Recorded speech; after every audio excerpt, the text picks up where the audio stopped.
Wala pa rin yung matanda kong amo at nasa China pa rin at sabi nga ay bukas pa Saturday babalik. Kaya naman, buwelong-belo magluto ang kunyang.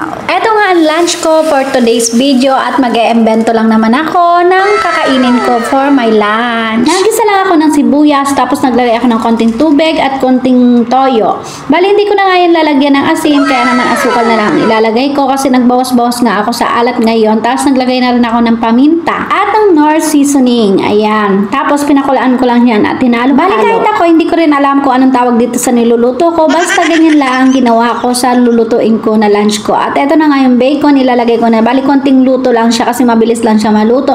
Tapos hinintay ko lang ng kumonte ang kulo. Tapos nilagay ko na ng cornstarch. Ay yung cornstarch ay nilagyan ko ng konting tubig para matunaw. At ganyan lang naman kasimple ang pang lunch ko. Ayan, hinaon ko na nga ano bang tawag sa Tagalog niyan. Tinanggal ko na.